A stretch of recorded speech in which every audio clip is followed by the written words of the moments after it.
Pensa Manaus. Rotina, com Marcelo Seráfico. Professor Marcelo Seráfico, sociólogo da UFAM, está conosco conectado. Professor, bem-vindo para mais um Pensa Rotina. Tudo bem? Bom dia. Bom dia, Rafael. Bom dia, Paulo e ouvintes. Muito obrigado. Professor, hoje, aqui no nosso Pensa Rotina, novamente traremos aqui informações e também análises sobre o conflito e sobre a abordagem em relação ao conflito que ocorre no Oriente Médio, além de outras correlações, né, professor? Então vamos lá para a nossa coluna, por favor.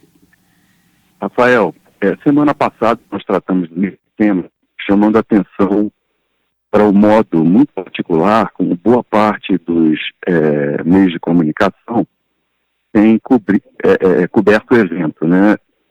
Dando, dizer, as interpretações que buscam revelar a natureza histórica do conflito que tem naquela região e que políticas de Estado sionista de Israel voltadas para o Palestina.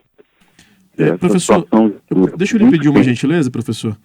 A gente está com áudio um pouco instável. Talvez pela localidade de onde nós falamos com o senhor, mas está cortando aqui um pouquinho o áudio. Então vamos... Deixa eu ver. Vamos só ajustar rapidamente. Me deslocar aqui um pouquinho. Melhorou? Perfeito, melhorou. Agora a gente consegue lhe ouvir perfeitamente, professor. Vamos lá, por favor. Vamos lá. Muito bem. Então, semana passada nós tratamos desse processo, né, dessas relações violentas e conflituosas que tem marcado as políticas do Estado sionista de Israel contra os palestinos.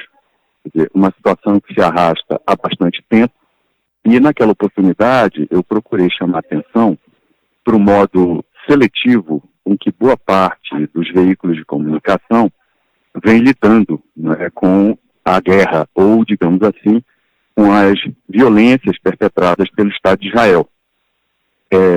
Felizmente, há uma reação popular de alcance mundial que procura mostrar, primeiro, a necessidade de um cessar-fogo, na medida em que as pessoas que estão sendo mais penalizadas com a violência são crianças, mulheres e jovens, né, que habitam aquela região, e todos palestinos.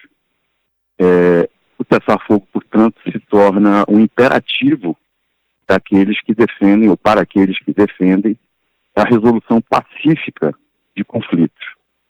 Agora, o que acontece para que isso não venha se dando? Por que que, ao invés de uma escalada rumo à paz, nós vejamos, ao contrário, a manutenção de posições tanto do Estado de Israel quanto do Estado norte-americano vinculadas à manutenção da guerra, à manutenção da brutalidade, à manutenção da violência, que vem sendo caracterizada como um verdadeiro genocídio.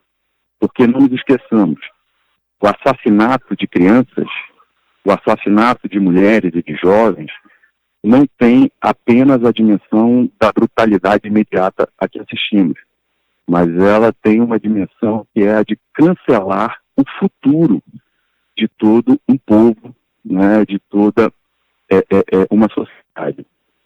Portanto, nós estamos diante de um fenômeno que envolve, sim, uma geopolítica do poder, e particularmente do poder norte-americano e do poder do Estado de Israel, mas que envolve também um impasse que eu diria que é civilizatório. Quer dizer, um impasse que deve nos levar a uma discussão não apenas política, mas também ética, acerca do mundo que pretendemos criar, né? E, felizmente, também, essas manifestações que vêm ocorrendo em todo o mundo têm nos mostrado que a sociedade civil de vários países não se identifica com o tipo de política que os estados vêm propondo. O que significa dizer que há uma espécie de ruptura ou desconexão entre aquilo que o povo, que as classes sociais, que os trabalhadores reivindicam e veem como necessário, e aquilo que esses estados e suas elites, não é? Essas camadas dominantes, pretendem. Nós devemos refletir bastante sobre isso, porque essa situação de genocídio se expressa em vários momentos da história e em vários outros lugares do mundo. Quer dizer, os próprios judeus, e aí não sionistas, mas judeus, pessoas que fazem parte, né, do povo semita, foram objeto já desse tipo de brutalidade na Segunda Guerra Mundial. Ora, todavia, o Estado em que parte dele se vê representado reproduz o mesmo tipo de brutalidade e violência. Nós precisamos, então, verificar, e notem, isso também já aconteceu e acontece na Amazônia, particularmente com os povos indígenas. Não é? Um grande experimento de holocausto aconteceu na periferia do capitalismo durante todo o período de colonização. E ele foi mobilizado contra os povos indígenas. Portanto, digamos que a colonização foi um primeiro experimento bárbaro, né, e sistemático de liquidação de povos, etnias, culturas. Rafael e Paula, me parece que nós entendamos o processo histórico que leva a esse atual conflito, mas o entendamos também no contexto de políticas de Estado, de interesses vinculados às camadas que dominam esses Estados. E o quanto nós, que somos parte da sociedade civil, nós que militamos pela paz, pela justiça, pelo reconhecimento de autodeterminação dos povos, precisamos nos mobilizar de modo a fazer frente a essa necropolítica. É isso, professor. A gente tem acompanhado muito discurso de ódio, né, em relação ao conflito que vem acontecendo. E quando a gente acompanha as informações que são divulgadas, né, da maneira que são divulgadas em alguns veículos, em alguns, não só veículos oficiais, mas também na mídia alternativa, né, quem se propõe, pelo menos, a se classificar como mídia alternativa, a gente observa muitos discursos de ódio, né, que vão condicionando o ódio de um lado e do outro também. Tanto para quem apoia o Estado de Israel, quanto quem apoia a Palestina. E aí a gente realmente entra nessa espiral e não consegue ver ali uma solução, até mesmo na opinião pública, né, Paula? Não consegue ver uma solução pacífica da própria opinião das pessoas que estão a quilômetros e quilômetros de distância desse conflito que, infelizmente, acontece há tantos anos. E é importante a análise pontual e técnica do professor Marcelo Seráfico, porque ele acaba que toma ali a avaliação dos cenários e de um contexto, porque nós vemos, de fato, essa politização da guerra que está ocorrendo no Oriente Médio, e há aqueles que são contra Israel, outros contra a Palestina. A ideia não é essa, a ideia é que não haja guerra. Ponto 1, primeiro ponto. E também há todo há muitos dados de fake news falando a respeito de que a Palestina é responsável disso. A gente sabe que, pelo menos é o que eles mesmos se autotitularam como responsáveis pelos ataques a Israel, que é o grupo Hamas, que é um grupo que inicialmente não era terrorista, se tornou a partir depois de então.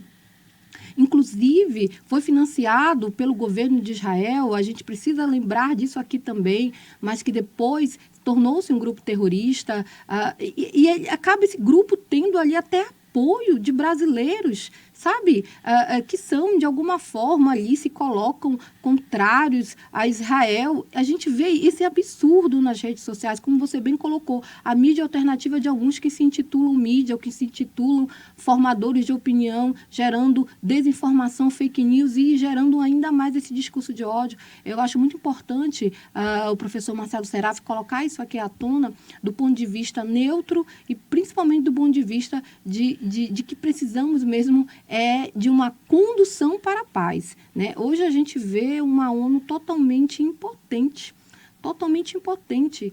Qual é hoje a serventia da ONU, sabe? E por mais que haja ali uma tentativa de outros países de trabalhar isso do ponto de vista neutro, mas a gente não percebe isso de quem toma a decisão. E quem toma a decisão, principalmente ali no assento da ONU, são os Estados Unidos, né? E a gente não percebe isso, essa boa vontade. Então, é importante a gente ouvir professores, técnicos, analistas, como o professor Marcelo Seráfico, para, de fato, a gente concluir e decidir tomar o lado. E qual é o lado agora? É o lado da paz, que até agora ninguém conseguiu até o momento, e a gente, no século XXI, a gente ainda tendo que lidar com guerra. É um retrocesso humano total. Rafael, professor, obrigada aí pela sua pontuação. De nada. Eu queria também apontar, Paula, para o fato que, assim, historicamente pensando, o século XX é considerado um dos séculos mais brutais da história, né, por conta das guerras, das duas grandes guerras, mas também por conta de uma série de movimentos de guerra também patrocinados por estados dominantes sobre sociedades que viam como dominadas. Quer dizer, nós experimentamos, portanto, muita violência no século XX. Mas no XXI, parece que já há um anúncio de que a tendência é haver mais brutalidade. Nós devemos nos indagar qual é a razão para isso. Sim. Eu intuo que boa parte dessa violência tem a ver com as profundas transformações que vêm ocorrendo desde há cerca de 30 anos e que apontam no sentido da criação de um mundo multipolar, quer dizer, de um mundo em que não há apenas uma força política com condições de definir ou de escolher horizontes, não é, de realização social, econômica. A resistência à multipolaridade, que vem particularmente dos Estados Unidos da América do Norte, tem levado a essa crescente violência. Né? Agora, nós não podemos desconectar essa ação violenta dos interesses a que ela corresponde. Devemos nos indagar, portanto, a quem interessa a guerra, portanto, quem são os beneficiários da brutalidade no mundo hoje, não é? E como muitos desses setores comandam estados nacionais, estruturas de estados com poder bélico, com poder político e com poder econômico. Quer dizer, a manutenção desse quadro de impossibilidade de negociação, de fazer com que a diplomacia opere no sentido da resolução pacífica de conflitos, não é um problema exclusivamente daquelas sociedades que estão sendo vitimadas. Esse é um problema relativo a como vamos construir uma ordem que aponte, de fato, no sentido da democratização das relações sociais, da democratização da política, democratização da economia, não é? Porque o que estamos assistindo é, de fato, o uso da mais alta, da mais moderna tecnologia a serviço da liquidação de parte expressiva dos seres humanos, né? De pessoas que hoje vivem, nesse caso específico do conflito de que estamos tratando, sem água, sem alimento, sob um bloqueio cruel, não é, que inviabiliza a vida. Então é uma questão muito séria e eu lamento, mas acredito que nós estejamos entrando num cenário mesmo de uma terceira guerra mundial, na medida em que esses interesses todos se articulam internacionalmente. Quer dizer, eles não estão situados apenas no território de Israel, apenas no território da Palestina, eles também estão colocados, como você bem pontua, nas redes sociais, né? E as redes sociais funcionando, não apenas elas, mas os veículos tradicionais de comunicação também, travando uma guerra no campo ideológico. Eu acredito que é bom esclarecer, importante, necessário, essa guerra, assim como as causas que levaram à escalada da brutalidade agora entre o Estado de Israel, e eu pontuo sempre, o Estado de Israel, não é dos judeus, é o Estado de Israel quem está promovendo essa reação desmedida, algo semelhante, não nos esqueçamos, ao que os Estados Unidos da América do Norte fez depois do 11 de setembro. Quer dizer, declarou guerra a Iraque, declarou guerra no Afeganistão, né, usando do seu poder bélico para resolver conflitos cujas origens estão para muito além de questões imediatas, pontuais, que envolvam essa, digamos assim, estigmatização quase de determinados grupos que não agem corretamente, do meu ponto de vista, de terroristas, né? Quer dizer, com isso, inclusive a própria cinematografia começa a criar essas imagens, né, associando determinados grupos, determinados povos com características ruins. Há uma espécie de moralização sem nenhuma história, não é, dos conflitos. Isso é gravíssimo, né, porque isso, ao invés de nos educar para a democracia, nos educa para a brutalidade, para o autoritarismo. Isso coincide também com uma expansão significativa de setores que defendem posições de extremíssima direita, não é? E isso é muito prejudicial para quem almeja, né, uma sociedade que seja de fato justa, igualitária e livre.